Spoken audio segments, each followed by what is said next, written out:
ঈদের নামাজ ওয়াজিব, না পড়লে গোনা হবে, গোনা হবে। তবে কেউ যদি ঈদের নামাজ কাজা করে ফেলে, তো কাজা, ঈদের নামাজে তো কাজা নেই, ঈদের নামাজ পড়া হয়নি, 12টা 20 হয়ে গেছে, জোহরের ওয়াক্ত এসে গেছে, আর ঈদের নামাজ পড়া যাবে না, তখন এই লোকটাকে বলা যাবে যে তুমি ভাই একটু তওবা পড়ে নাও আল্লাহর কাছে, তোমার ঈদের নামাজ না পড়ার গুনাহ আল্লাহ ক্ষমা করে দেবেন, তওবা পড়ো, তওবা পড়লি ক্ষমা হলো। Very good. একটা লোকের ঈদের দিনে জোহর আপনার ফজরের নামাজ পড়া হয়নি, সে সুজি হালুয়া এটা সেটা টানাটানি করতে করতে বেলা উঠে গেছে, ওর আর ফজর পড়া হয়। এখন ওই লোকটাকে যদি আপনি বলেন যে ভাই তুমি একটু তওবা পড়ে নাও, ও তওবা পড়ে নিল, আস্তাগফিরুল্লাহ আল্লাযী লা ইলাহা ইল্লা হুয়াল হাইয়ুল কাইয়্যুম ওয়া আতুবু ইলাইহি। ওর কি ফরজ, ফজরের ফরজ না পড়ার যে অপরাধ, এই তওবায় কি সেটা ক্ষমা হবে? কি করতে হবে? কাজা পড়তে হবে। Thank you so much. তাহলে লক্ষ কোটি বার যতই তওবা পড়ুন না কেন, যতক্ষণ পর্যন্ত ওই নামাজ আদায় না করবেন, ততক্ষণ পর্যন্ত আপনার তওবা আল্লাহর কাছে গ্রহণযোগ্যতা পাবে না। নামাজ ছাড়াই ঈদের বাদ যাওয়া নামাজ তওবা পড়লে ক্ষমা হবে, পড়ে দেওয়া লাগবে না। কিন্তু তওবা ছাড়া শুধু ফজরের কাজা নামাজটা শুধু পড়ে দিয়েছে, তওবা পড়েনি, ক্ষমা হবে। কিন্তু ঈদের নামাজে কাজা পড়বেন, কাজার বিধান তো ইসলামের নেই, তওবা পড়বেন, ক্ষমা হয়ে যাবে। আচ্ছা, কম দামি কোনটা মনে হয়, ঈদের নামাজ না ফজরের নামাজ? গুরুত্ব কম। হ্যাঁ, ইয়েস ইয়েস ইয়েস, ফজরের নামাজ দামি আর ঈদের নামাজ কম দামি। এতে যদি কালকে আবার কোনো শেয়াল হুক্কা উহা করে বলে, দেখোস তো সে কাফেরটা আবার বলে কিনা ঈদের নামাজের দাম কম, তা সে শেয়াল হুক্কা করতেই পারে, ওতে আমার কিছু এসে যায় না। আমি এখন খুব, আমার হৃৎপিণ্ড এখন খুব শক্ত হয়ে গেছে, এতে তাতে আর খুব একটা অসুবিধা হয় না। ও যত হুক্কা হুয়া করে করুক, আমি আমার কাজ নিয়ে ব্যস্ত আছি। এইবারে যদি আমি জানতে চাই যে এই ঢাকনামারি খড়িহাটি ঈদের জামাতে যদি কত লোক হতে পারে এখানে ঈদের জামাতে? 500-700 হয়, মোটামুটি 500 ধরে নেন। আচ্ছা, 500 মানুষ যারা ঈদের নামাজ পড়তে এসেছে, এর ভিতরে ওই দিন ফজর পড়েছে কজন? 500-র ভিতরে 450, 100। ও হুজুর বলছে 100, কোচি বলতে 50 জন ফজরের নামাজ। না, সবাই যে জমাতে নাও পড়তে পারে, বাড়িতেও পড়তে পারে। আচ্ছা, সব মিলিয়ে গ্রামের বদনাম না করে আমি দুটো মিলে 150 করে দিলাম, অন্তত গ্রামের ইজ্জতটা বাঁচো। আচ্ছা, এই যে 150 লোক ফজর পড়ে ঈদ পড়তে গেছে, বাকি 850 লোক ফজর না পড়ি ঈদ পড়তে গেছে। ইমাম সাহেব সুন্দর করে বুঝিয়ে বললেন, ভাই রে, তোদের এই ঈদের নামাজের চাইতে ফজরের নামাজটার গুরুত্ব অনেক বেশি। আমি সবার কাছে 5 মিনিট টাইম চেয়ে নিচ্ছি, যারা ভাই আজকে সকালে ঈদের ফরজ নামাজটা পড়তে পারেননি, 5 মিনিট টাইম দিলাম, 2 রাকাত কাজা নামাজ আপনার একটু পড়ে নেন, তারপরে ঈদের নামাজ শুরু হবে। ঘোষণা যদি দেয়, ঈদগার ময়দানটা ঈদগাহ থাকবে না, কারবালা হবে। ওই সঙ্গে আরো কতটা জানাজা পড়তে হবে তার ঠিক নেই, সবাই ওখানেই জানাজা হবে, অনেকগুলো জানাজা হবে।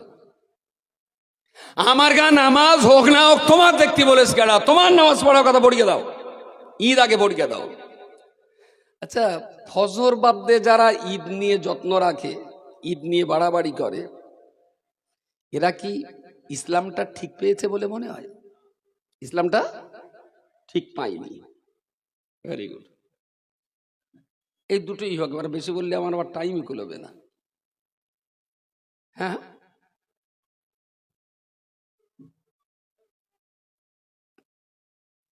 শুক্রবারের যে নামাজটা আমরা পড়ি, জুমাবারের নামাজ, এই জুমাটা ওয়াজিব,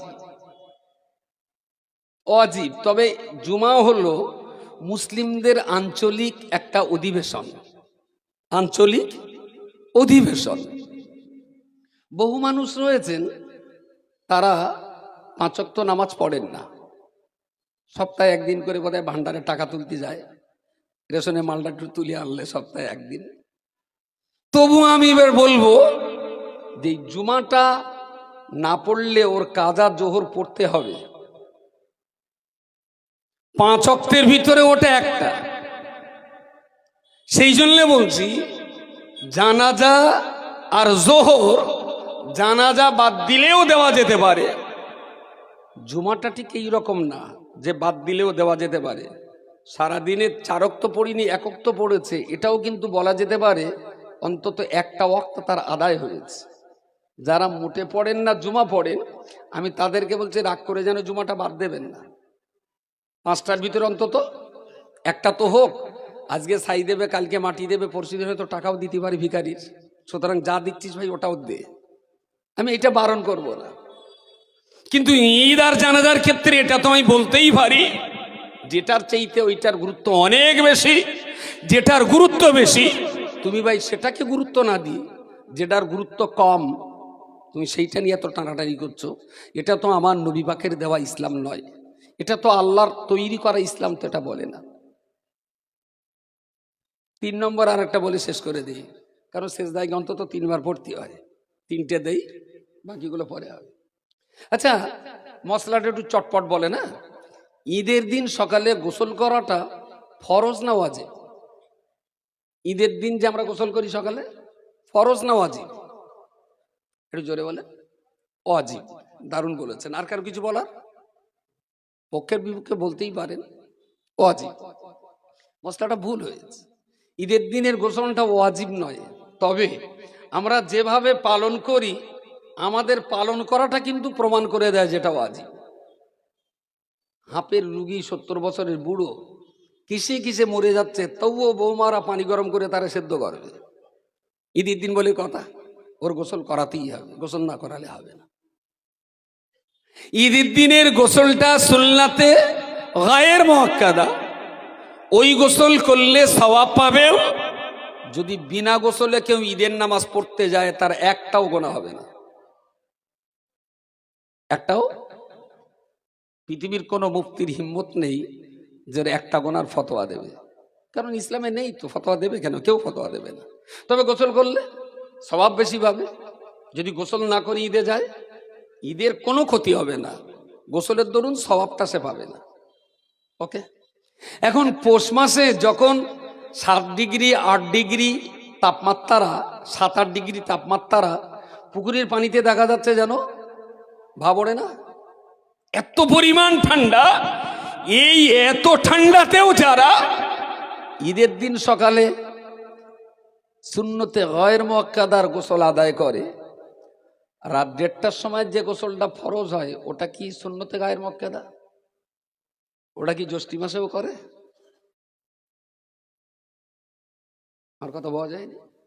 যে গোসলটা ফরজ ছিল, যে গোসল সময় মতো না পড়ে না করে মাটিতে পা দিলে পায়ের তলার মাটি আল্লাহর কাছে অভিযোগ করে, আল্লাহ এই সমস্ত পাপী বান্দাদের কদমের ভার আমি আর নিতে পারছি না, তুমি এদের ধ্বংস করে দাও। যাদের দেহে গোসল ফরজ হয়েছে ওরা যদি সময় মতো গোসল না করে জমিন পর্যন্ত তাদের জন্য বদদুয়া দেয়। অথচ মাসটা জ্যৈষ্ঠ মাস, রাত 2টোর সময় গোসল করলে দেহ বলো ঝরঝর হবে, জ্যৈষ্ঠ মাসের গরম। কিন্তু যে গোসলটা করতেই হয় সেটা জ্যৈষ্ঠ মাসের গরমেও করে না, যে গোসলটা না করলেও হতো সেটা পৌষ মাসের কোঁথানো শীতেও করে। এটা কি আসল ইসলাম বলে মনে হয় না? 3টে থাক। আচ্ছা, আমরা যদি ইসলামটা সঠিক না জানতে পারি তাহলে ম্যারাথন দৌড়ের পরবর্তী বাচ্চা কাচ্চাদের যেটা দিয়ে যাব ওরা কি সঠিকটা পাবে? আমরা যদি সঠিকটা না জানি ওদেরকেও আমরা সঠিকটা দিতে পারবো না। তাহলে আমরা যারা বর্তমান বেঁচে আছি ইসলামের সঠিক জিনিসটা জানা এবং বোঝা আমাদের জন্য অত্যন্ত জরুরি, খুবই জরুরি। তাতে আপনার বয়স 95 হতে পারে, 5ও হতে পারে, ইসলাম জানা বাধ্যতামূলক আপনার জন্য।